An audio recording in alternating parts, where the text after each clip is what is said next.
ስር አማኝ የሚባሉ በቤተ ክርስቲያን ውስጥ ያሉ ክርስቲያኖች በሙሉ የያዕቆብን ሞት ሐዘን ትተው ለጴጥሮስ በጥብቅ ጸሎት ይደረግ ነበር። ወይኔ እቺ ነገር የምታሳባው ጸሎት ነው። አሜን በል። ለማሳባት የጠላትን ውሳኔ ለማክሸፍ የጠላትን ቀጠሮ ውድቅ ለማድረግ ቤተ ክርስቲያን በር ዘግታ ትጸልያለች በኃይል። ሃሌሉያ እና የተጸለየ እያለ ጴጥሮስን እንግዲህ በዚህ ጠበቃ በዚህ አንድ አለ በዚህ አንድ አለ። በሁለቱ ሰራዊት መሃል እሱ ተኝቷል።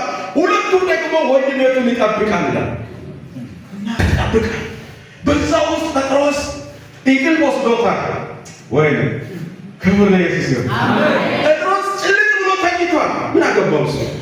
እግዚአብሔር አለ፣ ያመነው ጌታ አለ እና የጾምለት የተከተለው ጌታ ስለነበረ ጴጥሮስ በመሃል ጭልጥ ብሎ ተኝቷል። ግን ከዛ ቀኑ ላካ የቀጠሮች ለመግደል ያሰቡት ቀኗን እየደረሰች ስትመጣ ያ የቂጣ በዓሉ እያለቀ ስለመጣ እግዚአብሔር መልአክ ላከ። የዛ ማረሚያ ቤት